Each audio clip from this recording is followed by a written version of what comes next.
आप देख रहे हैं तहलका वर्धा। मैं हूं मयंक। आज हम आज हम लोग वर्धा के राष्ट्रभाषा प्रचार समिति में यहाँ के पूर्व प्रधानमंत्री श्री स्वर्गीय अनंतराम जी त्रिपाठी जी के पुण्यतिथि में आए हुए हैं। हम आज राष्ट्रभाषा प्रचार समिति के सदस्य कार्यक्रम की रूपरेखाओं के बारे में और कार्यक्रम की विस्तृत चर्चाओं पे। नमस्कार सर, स्वागत है। नमस्कार। मैं राष्ट्रभाषा प्रचार समिति के प्रचार मंत्री के रूप में यहाँ कार्यरत हूँ और मेरा नाम प्रकाश बाबले है। इसके पूर्व मैं समिति के परीक्षा मंत्री यानी कार्यकर्ता से लेकर कार्यालय अधिकारी, परीक्षा मंत्री और प्रचार मंत्री के रूप में कार्य कर रहा हूँ। लगभग 35-36 साल मैं इस समिति में कार्य कर रहा हूँ। आज जो स्वर्गीय अनंतराम त्रिपाठी जी की पुण्यतिथि का कार्यक्रम संपन्न हुआ, ये हमारे पूर्व प्रधानमंत्री रहे हैं। त्रिपाठी जी से मेरा लगभग काफ़ी वर्षों तक संबंध रहा, कार्यालय अधिकारी, परीक्षा मंत्री के भी नाते। त्रिपाठी जी यहाँ 1993 में वर्धा समिति में आए। इसके पूर्व 1951 से जुड़े हुए थे और ये पाठ्यक्रम समिति के सदस्य के रूप में भी वो समिति के कार्यकलाप से जानते थे। उसके बाद वे सेवानिवृत्त होने के बाद वो बम्बई में सोमया कॉलेज में प्राध्यापक थे और सेवानिवृत्ति के बाद वे मधुकर राव जी चौधरी, भूतपूर्व विधानसभा अध्यक्ष, उनके सूचना पर यहाँ वर्धा आए। उस समय उनके मित्र द्वारकादास जी वेद प्रधानमंत्री थे। 1993 से वो यहाँ सहायक मंत्री और परीक्षा मंत्री के रूप में कार्यरत रहे। इसके पश्चात वे 1997 में प्रधानमंत्री बने। लगभग 23 साल तक वो प्रधानमंत्री पद पर कार्यरत रहे। उनके प्रयत्नों से समिति में काफ़ी विकास भी किया। अचानक 9 जनवरी 1921 में मंत्री पद पर कार्यरत थे और समिति ने उस समय 9 जनवरी पूर्वाह्न 4 बजे विश्व हिंदी दिवस का कार्य संपन्न किया। उनका स्वास्थ्य चलते फिरते था कि वो ज़्यादा समय बैठ नहीं पाएगी, इसलिए कार्यक्रम नहीं उपस्थित हुए। शाम को सभी सदस्यों को मिले, चाय पान किया और उसी रात यानी 4 बजे करीबन लगभग 4 बजे उनका स्वास्थ्य बिगड़ गया और वो यहाँ से चल बसे।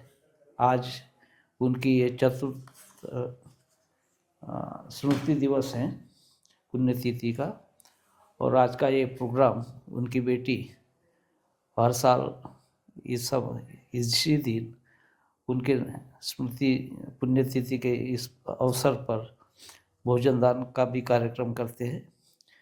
सभी कार्यकर्ता, आज के जो मेहमान लोग आए थे, उन सभी ने उनके स्मृति स्थल पर जाकर अपनी श्रद्धांजलि अर्पित की और उनका समिति के लिए 23 वर्षों का समय यहीं पर बिताना, ये उनके इसमें काफ़ी महत्वपूर्ण रहा है। काफ़ी संघर्ष उन्होंने देखा समिति के कार्य को करते हुए और ऐसे शिस्त प्रिय, अपने कर्तव्य दक्ष ऐसे प्रधानमंत्री को समिति ने उस समय 4 साल पहले खो दिया है। उनकी क्षति पूर्ति होना तो सब असंभव है।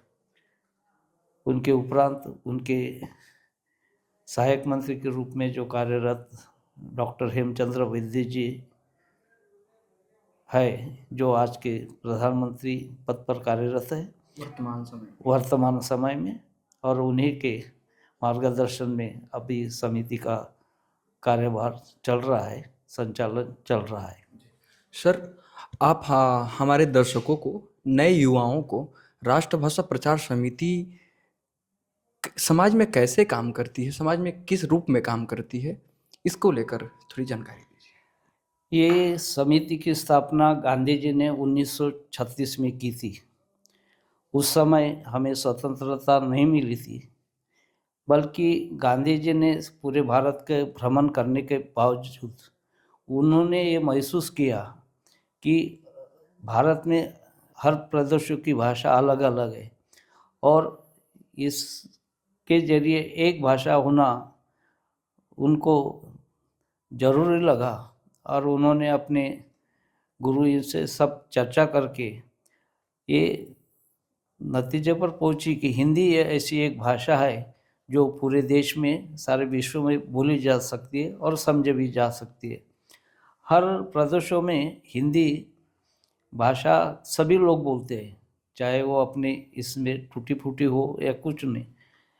ऐसे इसमें उन्होंने 1936 में राष्ट्रभाषा प्रचार समिति वर्धा की स्थापना की, और हिंदी का प्रचार प्रसार बढ़ाने के हेतु इसने कार्य शुरू किया। ये ऐसी संस्था है कि ये हिंदी का प्रचार प्रसार करती है, तो उसका माध्यम क्या होना चाहिए, तो माध्यम परीक्षाओं के माध्यम से ये चलाया जा रहा है।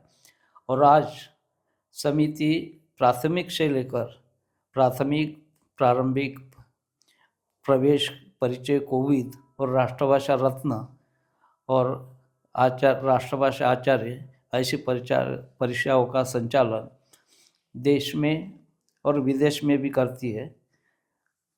आज समिति के 23 प्रांतीय कार्यालय है, और उसके माध्यम से ये परीक्षा में परीक्षार्थी बैठते हैं और उनको हिंदी का उत्तीर्ण प्रमाण पत्र भी दिया जाता है। सर, देश भर में हाँ, इस समिति के 23 प्रांतीय कार्यालय हैं, हाँ, पूरे देश भर में। हाँ, आगे।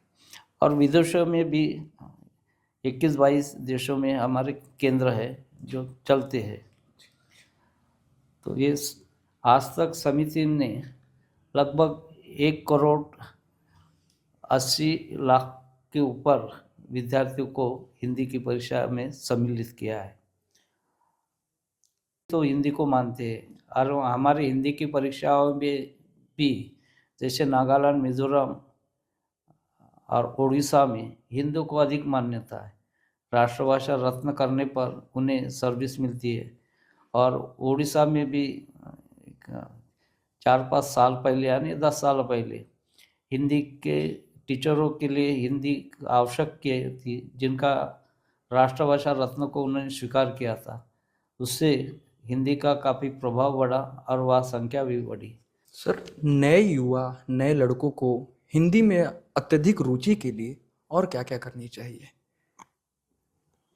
रुचि के लिए तो ये तो सरकार का भी ये है कि हिंदी को वो पाठ्यक्रम में सम्मिलित करे, और सर्विस में ये जो है हिंदी को अनिवार्यता बढ़ाए, ताकि वो रोजगार मिलने में हिंदी की, और उससे भी हिंदी का प्रचार भी होगा। दिन पर दिन बढ़ती टेक्नोलॉजी के दौर में हिंदी को पढ़ने में, हिंदी को लिखने में कितनी इजाफा हुई है? या कि तो लेकिन तकनीकी हिंदी में जो कंप्यूटर में भी अब हिंदी का प्रचलन हो रहा है, हिंदी में भी अभी जो बात हिंदी में करते हैं तो अन्य लैंग्वेज में भी उसका ट्रांसलेशन होता है। ये